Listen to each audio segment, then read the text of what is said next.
Ouh, Ok. Bonjour à tous, mesdames et messieurs. Cela fait très longtemps que j'ai pas fait une vidéo en pure live, en pure improvisation totale, sans script, sans rien. Parce qu'en ce moment, je fais un peu des vidéos type voice-over avec plein de plans caméra différents. Mais je me suis dit pourquoi pas retourner au plan traditionnel de discussion avec vous, avec une discussion du matin. Donc, je suis devant vous, réveillé depuis 20 minutes. J'ai mon café, j'ai fait mon lit pour vous. Normalement, je l'aurais pas fait, je vous le dis tout de suite parce que généralement j'ai la flemme. Mais juste pour vous accueillir dans un magnifique espace, une petite invitée, j'ai fait le lit. Alors, je vais parler des 8 vérités sur la prise de muscle que j'aurais aimé savoir avant. Parce que j'ai vu plusieurs vidéos de gens qui faisaient ça par rapport à leur vie en général, mais je ne pense pas que j'ai vécu assez de choses dans ma vie pour faire des leçons de vie. Par contre, j'ai vécu beaucoup de phases au niveau de la salle et je pense totalement pouvoir vous faire une vidéo à ce sujet.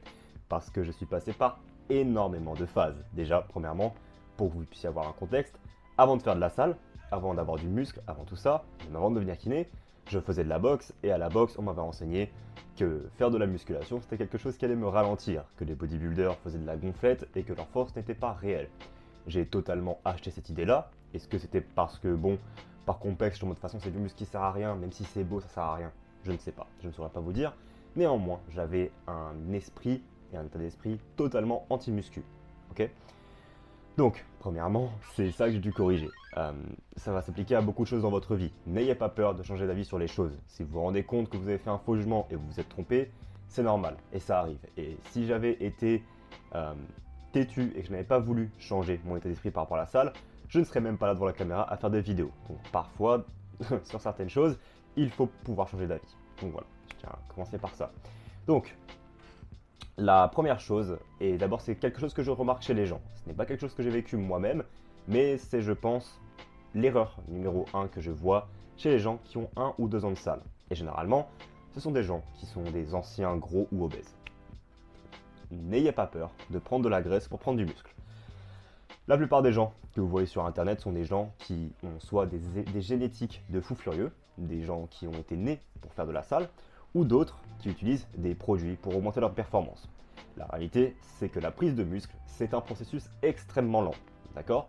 Ça ne veut pas dire que vous ne pouvez pas avoir un beau physique, tout le contraire, vous pouvez avoir un très très bon physique et en moins de temps que moi, parce que moi j'ai fait beaucoup d'erreurs qui font qu'avec mes 5-6 ans de muscu actuellement, je ne suis pas à mon potentiel max du tout.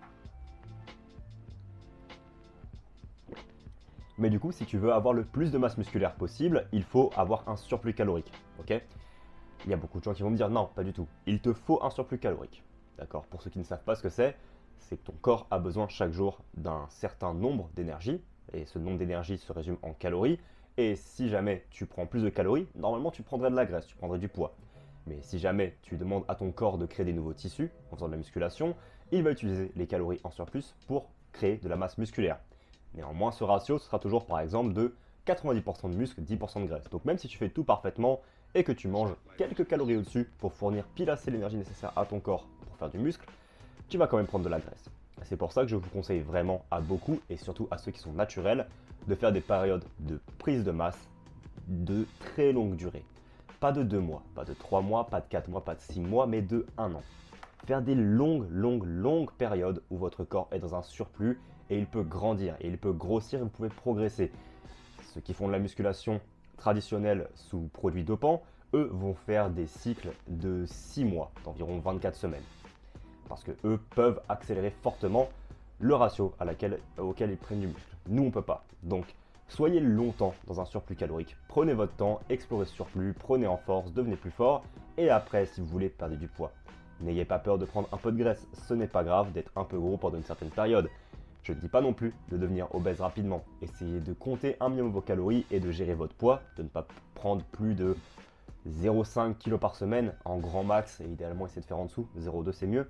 Et vous pourrez progresser pendant très longtemps et prendre beaucoup de masse musculaire. La grosse erreur que les gens font et que je vois vraiment tout le temps dans mes proches et dans les gens que je coach, c'est de vouloir trop perdre de poids trop vite dans la panique. Il arrivera un moment où vous ne vous aimerez pas trop physiquement. Si vous voulez vraiment atteindre la performance maximale, il va falloir passer pendant ce moment-là pendant 1 mois. Et c'est pareil quand tu vas perdre du poids. Tu vas avoir 1, 2, 3, voire 4 semaines où tu vas un peu stagner. où tu vas trouver ton corps pas ouf du tout. Et par contre, quand tu auras passé ce stade, c'est là où vraiment tu auras les résultats que tu veux. Donc voilà pour le premier point, la première erreur que j'aurais vraiment voulu corriger chez tout le monde et même un peu chez moi-même parce que j'ai eu tendance à trop suivre le modèle classique des bodybuilders de prise de masse sèche. Et du coup, on va dire que je me suis retenu de faire des gains parce que je m'étais asséché quand j'étais au plus haut de ma prise de muscle. Santé. Oh, vache. Numéro 2, surcharge progressive. Donc, c'est quelque chose dont on parle à chaque fois et je vais garder ça très bref. Si vous n'ajoutez pas de poids chaque semaine et si vous n'ajoutez pas de répétition chaque semaine, vous ne faites pas de surcharge progressive. J'ai tendance à croire que la surcharge progressive pouvait être atteinte avec des séries. Néanmoins, ce n'est pas vraiment le cas. Ajouter des séries, ce n'est pas exactement augmenter le poids, c'est plutôt augmenter le volume et la quantité de travail que tu fais. Intrinsèquement, tu n'as pas vraiment augmenté la charge et tu n'as pas vraiment augmenté la tension parce que tu as littéralement pris du temps de repos. Donc, la surcharge progressive est importante et doit être recherchée à chaque fois et à chaque séance. Et si tu ne l'as pas eu à une séance, c'est qu'il y a un problème à analyser. Tu n'as pas mangé assez, tu ne t'es pas assez hydraté, tu n'as pas assez dormi et il faut absolument qu'à chaque séance, tu arrives à progresser. Si tu n'y arrives pas, tu fais une erreur dans ton programming ou dans ta vie. D'accord ? C'est tout ce que je veux dire sur la surcharge progressive. Il n'y a pas plus que je veux explorer. C'est juste que si tu veux vraiment du gain musculaire, il te faut une surcharge progressive. Au cas où, comme d'habitude, parce que je pars du principe que tous ceux qui regardent ces vidéos ne sont pas forcément giga informés sur la muscu, surcharge progressive, c'est le processus d'augmenter le stimulus entre chaque entraînement. C'est-à-dire que si aujourd'hui, lundi, tu fais les pecs, il faut que la semaine prochaine, tu aies au moins augmenté le poids que tu as mis ou les répétitions que tu as fait. Donc si tu as fait 10 répétitions au développé couché à 70 kg, il faut que la semaine prochaine, tu aies fait soit 11 répétitions à 70 kg, soit 9 répétitions à 72,5. D'accord ? Tu peux augmenter le poids, baisser les reps. Tout ce qui compte, c'est d'avoir un stimulus qui était plus grand que la semaine dernière pour qu'on te j'arrive pas à parler. Pour que ton corps puisse s'adapter. Maintenant, j'ai plus assez de café. Je vais m'en faire deux. Numéro 3, blessure et technique. Alors là, ça va être le passage plutôt controversé que je vais aborder.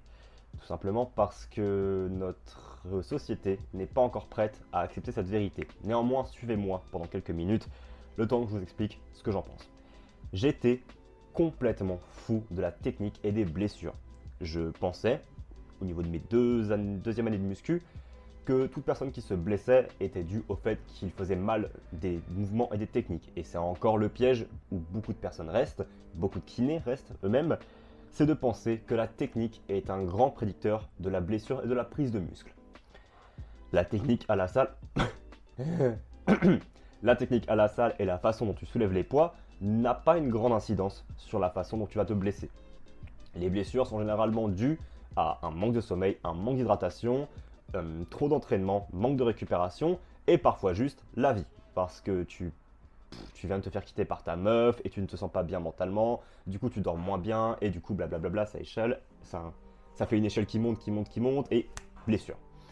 Ce n'est pas parce que le dos est légèrement rond au soulevé de terre, ce n'est pas parce que les omoplates ne sont pas plaqués au banc quand tu fais du développé couché que tu vas te blesser ou que tu vas moins prendre de muscles. Cela est une fausse idée reçue qui part du principe que le corps est une machine, sauf que le corps n'est pas une machine. C'est un organisme extrêmement complexe composé de cellules, d'accord ? Donc tu ne peux pas prédire les blessures de quelqu'un avec sa technique. Tu pourrais voir quelqu'un qui fait des charges extrêmement lourdes mais qui ne se blessera jamais, tout simplement parce qu'il dort bien, il mange bien, il n'est pas stressé dans la vie, il s'hydrate bien et il s'entraîne bien. Et il pourrait avoir la pire technique au monde et il n'aurait absolument rien. Attention à ne pas vous perdre dans la technique. Je dis ça aussi pour les capitaines correcteurs, les gens qui voient des gens faire des exercices et qui se disent « Ah, il fait comme une merde ». Il n'y a pas vraiment de manière de faire un exercice. Il existe une manière pour chaque personne de faire un exercice qui va te permettre de soulever le plus de charge, ça c'est sûr. Néanmoins, soulever le plus de charge, ce n'est pas forcément ce qui est le meilleur pour tout le monde. Si je prends par exemple l'exemple que j'avais quand j'étais en ergonomie en STAPS, si tu prends un mec du chantier, un mec qui travaille dans le travail public, qui va soulever des charges lourdes, des glissières de métal de 30 kg à chaque fois qu'il va au travail, est-ce que tu penses qu'il devrait faire du soulevé de terre avec un dos parfaitement droit en utilisant les cuisses, ou plutôt s'entraîner dans les positions qu'il va utiliser, c'est-à-dire avec un dos rond, parfois avec les jambes, parfois sur les jambes, parfois de côté, parfois, je ne sais pas, en latéral comme ça. Qu'est-ce qui va être le mieux pour lui? Entraîner les positions qui peuvent être faibles ou toujours faire la technique parfaite pour éviter les blessures? Je t'annonce tout de suite, le mieux, ça va être d'explorer toutes les positions dans lesquelles il va se mettre pendant son travail, pas juste la position parfaite au deadlift, d'accord? Donc attention à ça, vraiment, blessures techniques, c'est des choses que les gens ont du mal à comprendre, tout simplement parce qu'ils partent du principe que l'humain est une machine. L'humain n'est pas une machine, c'est un grand organisme qui répond à plein de différents facteurs, et c'est pour ça d'ailleurs que c'est plutôt simple, parce que si jamais tu as un problème, tu peux aller voir dans plein d'endroits différents pour voir ce qui ne va pas. Donc ça, j'aurais aimé me le dire et me foutre 3 claques dans la gueule, parce que ça s'enchaîne sur les échauffements. Le numéro 4, j'ai été un trou du cul sur les échauffements. Je pensais que les échauffements devaient être faits extensivement et exhaustivement. Je pensais que les échauffements devaient être faits pendant très longtemps pour éviter les blessures et maximiser la performance. J'avais cette idée, ça c'était pareil niveau 3e année de muscu, que si tu n'activais pas certains muscles, ils n'allaient pas bien fonctionner. C'est la plus grosse connerie qui est sortie de ma bouche. Je tiens à vous le dire tout de suite, c'est normal. Dans beaucoup de choses de la vie, tu vas te rendre compte que tu t'es des conneries, c'est normal, c'est que tu as appris. Donc si jamais tu regardes dans le passé, tu te dis oula, gênant, trop bien, félicitations, tu as progressé de fou. Mais dans mon cas, je donnais toujours un régime d'échauffement extensif à tous ceux qui étaient mes clients ou mes amis ou les gens que je coachais. Je donnais du foam rolling, donc du rouleau de mousse, je sais pas trop comment tu dis ça en français, je pense que ça s'entend bien, c'est les gros barils là que tu te frottes sur le corps. Des exercices pour les épaules, des exercices pour les genoux, je donnais toujours un truc, ça prenait 15-20 minutes à faire, mais je disais toujours, écoute, si tu veux pas te blesser et tu veux augmenter ta performance, il faut faire ça. Encore une fois, la réalité, c'est que l'échauffement, c'est juste avoir ton corps chaud. Et l'échauffement, pareil, c'est juste préparer ton corps à la demande que tu vas lui faire. Donc, théoriquement, pour la musculation, le meilleur échauffement que tu peux faire, c'est avoir le corps chaud. Donc, par exemple, moi, je vais à la salle en marchant 10 minutes. Donc là, j'ai le corps chaud, j'ai pas besoin de faire de cardio.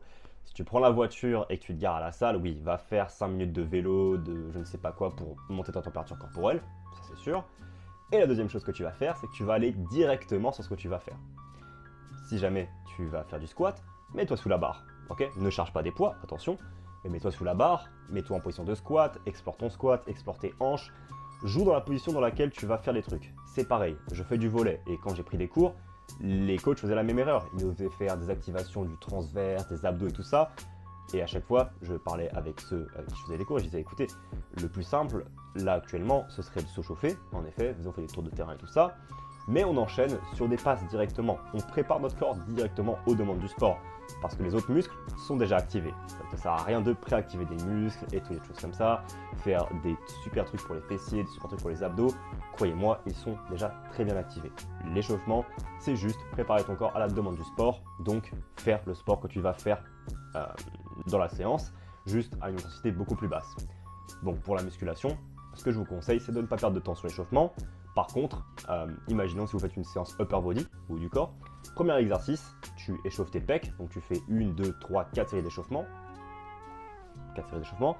Tu vas faire un exo de dos après, tu fais 1, 2, 3 séries d'échauffement. Tu vas refaire une série de pecs, une série d'échauffement, tu vois. Ce que Jay Cutler, grand bodybuilder, appelait un set un peu de grooving. Donc un set pour sentir comment tu te sens. Tu t'échauffes bien et à chaque fois, avant de passer à un autre exo, tu fais juste une série avec un poids plus léger. Ça, tu calcules pas, hein, je sais pas, tu fais 50 kg aux haltères. Allez, tu prends entre 20 et 40, selon comment tu le sens. Et tu pousses et tu regardes comment tu te sens. Est-ce que tu te sens bien? Est-ce que tu te sens fatigué? Juste une série pour voir le poids que tu vas mettre. Voilà. Ça, c'est pour l'échauffement. C'est vraiment les deux trucs où j'allais me foutre des baffes dans la gueule par rapport à ce que je disais à l'époque. Blessure technique et échauffement, j'avais une fixette là-dessus. Ce n'est pas si important que ça. Et je vous dis ça en tant que personne qui est maintenant officiellement kiné, d'accord, et qui a lu de nombreuses études scientifiques. Ce n'est pas si important que ça. Ok. Bon, maintenant, numéro 5. La régularité sur le long terme nique tout. Si tu prends quelqu'un qui va à la salle, mais qui ne fait pas tout parfaitement, il fait quelques séries par semaine, mais il dort bien, il mange très bien ses protéines, il s'hydrate parfaitement. Donc, sur un an, cette personne-là aura, allez, 80% de résultats. Et il y a Jean-Michel Optimisation. Pendant 3 ans, il fait tout parfaitement. Il s'entraîne biomécaniquement à la lettre, il stimule tous les muscles, il fait toutes les séries, il a lu toutes les études scientifiques. Sauf que, au bout de 3 ans, burn-out. Donc sur 3 ans, il aura fait 300% de gains musculaires, et notre frérot, 80%, donc tu fais 80 x 3. Sauf que sur 10 ans, qui va gagner? Si tu prends un mec qui se prend pas trop la tête et qui s'entraîne pendant 10 ans et un mec qui suroptimise tout pendant 3 ans, au final, la régularité détrompe tout. La musculation, je le répète souvent, c'est ma phrase que je dis à chaque fois, c'est un marathon, pas un sprint. Donc il vaut mieux ne pas avoir tout optimisé et avoir cette paix de mieux vivre et cette joie de vivre et faire 70 à 80% des gains, voire même 60 à 90, plutôt que de tout optimiser et de faire 100% de gains chaque année. Je vous annonce tout de suite, pour ceux qui sont débutants, la magie de la musculation va s'effacer petit à petit. D'accord? Vous n'allez pas avoir la même détermination que vous avez dans vos 3 premières années de muscu, tout simplement parce que vous allez progresser moins, vous allez vous désintéresser un peu à la muscu et il y a des cas où pas du tout. Si tu deviens athlète professionnel de bodybuilding et que tu te passionnes à fond dans ce sport, non, tu vas sûrement encore avoir cette passion-là. Mais si tu es dans mon cas ou dans le cas de beaucoup d'autres personnes qui commencent à atteindre des années de musculation de 5 à 6 ans et qui ne font pas de ce sport leur principal sport, tu vas atteindre un niveau de désintéressement où tu n'auras plus cette joie, cette joie incroyable d'aller à la salle pendant 4 heures. Alors qu'avant, je mettais ma musique, je pouvais passer 6 heures autour de la salle, 1 heure à manger, à me préparer, à écouter de la musique à fond, 2 heures à la salle, grosse séance, 1 heure je rentrais, je regardais un mec faire de la muscu. Je n'ai plus ça. Et tu vas perdre ça petit à petit. Donc la régularité détrompera tout parce que ton potentiel naturel, tu vas l'atteindre au bout de 10 à 15 ans à peu près. Et si jamais tu burn out au bout de la 4e année, ce qui se passe pour beaucoup de personnes, on appelle ça le stage intermédiaire, où tu es musclé, mais tu n'es pas non plus le plus beau physique du monde ou la plus grosse force au monde, et bien les gens se désintéressent là et ils arrêtent. Si tu ne veux pas arrêter, souviens-toi de la régularité. Continue d'aller à la salle, fais des petits efforts, fais des séries quand même, mange tes protéines, fais ton sommeil, et laisse le temps passer et tu verras des résultats incroyables sur 3-4 ans, parce qu'en fait, plus tu progresses dans la salle, plus il faut zoomer en arrière quand tu regardes ton physique. Au début, toutes les semaines, voire tous les mois, pendant ta première année, tu regardes ton physique, tu vois des changements. La 2e année, 3e année, des semaines au mois, tu vois des changements. La 4e à 5e année, des mois aux années, tu vois des changements. Donc tu t'entraînes 3 mois, 4 mois, tu fais un avant-après, tu vois du progrès. Lorsque tu dépasses la 5e année, c'est plutôt au niveau de 2-3 ans qu'il faut regarder le progrès. Il faut encore plus zoomer. Petit à petit, tu zoomes, et là tu te rends compte que tu as vraiment pris de la force ou du muscle. Donc, sois conscient de ça, que la régularité détrompe tout. Sauf que la musculation n'est pas que de la prise de muscle. Numéro 6, les bienfaits de la salle. J'aurais aimé qu'on me dise à quel point la salle, ça a des bienfaits. Des bienfaits pour le corps, des bienfaits pour le tendon, des bienfaits pour le mental. Je faisais de la salle uniquement dans le but de prendre du muscle et devenir plus fort pour mon autre sport qui était le cheerleading. Bon, ça c'est une autre période de ma vie où je soulevais littéralement des meufs au-dessus de ma tête. Donc je voulais juste m'entraîner à devenir plus bon, mais je voulais juste m'entraîner à devenir meilleur à ça.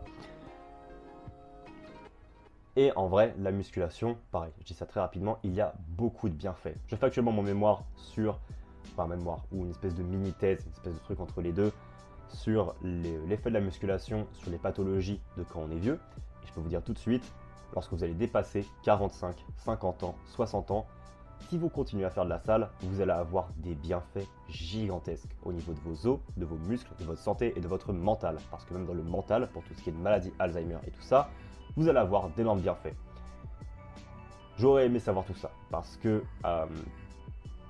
je me suis entraîné dans un but purement de muscle et de prise de force, mais je pense que ça m'aurait aidé aussi à savoir que c'était aussi un investissement pour ma vie future, parce que ça devient aussi une motivation de te dire, pour les fois où tu ne veux pas prendre de muscle, dis-toi aussi que tu renforces tes tendons, tu renforces tes os, tu renforces ton mental. C'est quelque chose de très important à prendre en compte pour moi, et je pense que c'est une vérité que beaucoup de personnes n'auront pas, parce qu'ils ne font pas les études que j'ai fait ou n'ont pas peut-être l'opportunité de s'intéresser au degré où j'ai pu m'intéresser. Donc soyez très conscients que la musculation va aussi énormément vous aider dans votre vie future. Force, muscle, mental, tendons, os, partout. Yes, incroyable. Et je me suis cramé parce que mon numéro 7 c'était le burn-out. Je voulais parler du burn-out, mais en fait j'en ai parlé directement. Donc je veux juste reparler du fait que si vous voulez vraiment avoir un beau physique et beaucoup de force, faites attention au burn-out. Et le burn-out, vous pouvez le régler uniquement en pensant et en dézoomant sur vos circonstances, en regardant la prise de muscle et la prise de force sur des années plutôt que des mois. Parce que quand vous arrivez à 50 muscu, comme je l'ai dit juste avant, je me répète, vous allez devoir attendre 1 an, 2 ans, 3 ans avant de voir des progrès significatifs sur votre physique. Donc si vous voulez vraiment éviter le burn-out, à moins que vous preniez des produits dopants qui vont accélérer votre prise de muscle, dézoomez un peu. Et pour éviter le burn-out, ce que je vous conseille vraiment, c'est de faire d'autres sports. Depuis 2-3 ans, j'explore de plus en plus d'autres sports. Avant, je faisais boxe, cheerleading, muscu. J'étais quand même plus muscu que le reste, hein, j'étais moins sérieux dans le reste, c'était plutôt comme activité comme ça. Maintenant, j'explore beaucoup plus de disciplines. J'essaie de faire de l'escalade parce que j'ai toujours aimé ça. Je fais du volley parce que mon cercle social fait beaucoup de volley. Je m'assouplis, je refais de la boxe, je fais plein de sports. Pour éviter le burn-out, trouvez aussi quelque chose à faire en parallèle de la musculation. Faites, il y a beaucoup de gens en ce moment, il y a une mode du running. Donc si c'est le running pour vous, allez-y, tant mieux. Le meilleur moyen d'éviter le burn-out, ça va être aussi de diversifier un peu vos activités pour que ce ne soit pas que la muscu qui soit dans votre tête et vous puissiez, comme j'ai dit, dézoomer en ayant aussi d'autres choses sur lesquelles vous pouvez voir du progrès. Et enfin, numéro 8, le type d'entraînement que tout le monde fait n'est pas forcément le meilleur pour tout le monde. Toutes les méthodes d'entraînement qu'on a, qui sont la périodisation, qui viennent généralement des Russes à l'époque des Jeux Olympiques et de l'URSS, sont des méthodes qui marchent extrêmement bien. Le 3 séries de développé couché, 3 séries de tout simple. C'est des méthodes de bodybuilder ou de powerlifter qui, certes, fonctionnent extrêmement bien pour la prise de muscle. Mais prenez en compte que ce n'est pas les seules choses importantes et ce n'est pas les seules choses qui marchent. Vous pouvez totalement explorer la musculation et trouver d'autres moyens de devenir extrêmement musclé, extrêmement fort en faisant d'autres choses. Je prends par exemple l'exemple débile des athlètes de calisthenics de poids de corps qui, eux, ont uniquement de la tension. C'est rarement des répétitions qu'ils font, à part s'ils font des tractions, des dips, mais lorsqu'ils font certains exercices, c'est de la tension sur les muscles. Okay, il n'y a pas réellement d'excentrique et de concentrique, donc de, je ne sais pas, de ça et ça, mais parfois c'est juste de la tension de maintenir. Et malgré ça, ils ont des physiques extrêmement développés. Tu peux totalement avoir un style d'entraînement qui est varié de fou. Tu peux faire des séances où tu vas travailler ta souplesse, ta prise de muscle et ta force en même temps. Tu peux faire des séances où tu vas travailler ta masse musculaire de quadriceps, mais aussi ton saut vertical. Il n'existe pas une manière de s'entraîner qui est meilleure qu'une autre. Il faut savoir programmer, il faut savoir mettre les bons exos aux bons endroits pour pouvoir avoir le meilleur résultat possible. Néanmoins, tu n'es pas obligé de t'entraîner comme un bodybuilder ou un powerlifter si cela t'ennuie. Il y a beaucoup de gens, j'ai connu beaucoup de gens qui détestent s'entraîner comme un bodybuilder. Ils n'aiment pas prendre des longs temps de repos, ils n'aiment pas faire ci, ils n'aiment pas faire ça. Il y en a d'autres qui adorent ça. Donc si ce n'est pas votre cas, trouvez un style d'entraînement qui vous va. Vous n'êtes pas obligé de faire 3 séries de ta avec 3 minutes de repos. Vous pouvez faire du circuit training, vous pouvez faire une espèce de crossfit, vous pouvez faire des styles d'entraînement qui vous conviennent. Ne soyez pas enfermé dans le bodybuilding ou le powerlifting traditionnel. Je vous conseille, et je conseille à n'importe quel humain sur cette terre, de faire de l'entraînement de résistance. Donc c'est-à-dire utiliser des poids pour faire de la muscu. Utiliser des poids pour faire du sport et ces poids-là à incrémentation. Donc idéalement sur un an, le poids initial deviendra un poids beaucoup plus grand. Par contre, la manière dont vous faites ça, trouvez-la et trouvez-la pour vous. Si c'est le bodybuilding, c'est le bodybuilding. Si c'est le powerlifting, c'est le powerlifting. Si c'est le crossfit, c'est le crossfit. Si c'est un mix des trois plus du running, c'est ça. Ne soyez pas enfermé dans un style d'entraînement. Trouvez celui qui vous convient et qui vous épanouit. Et aussi, je vous promets, ça va changer au fur et à mesure des années. En ce moment, moi, je suis concentré sur un truc beaucoup plus bodybuilding et augmenter mon saut vertical. L'année prochaine, ça se trouve, je vais vouloir devenir powerlifter. C'est très peu probable parce que je n'aime pas trop ce type de sport, mais ça se trouve, ça pourrait le faire. Voilà tout, je vais enfin pouvoir commencer ma journée. Cela fait 25 minutes que je vous parle et je vous souhaite une excellente journée. J'espère que vous avez appris quelque chose avec moi ce matin. Gros bisous.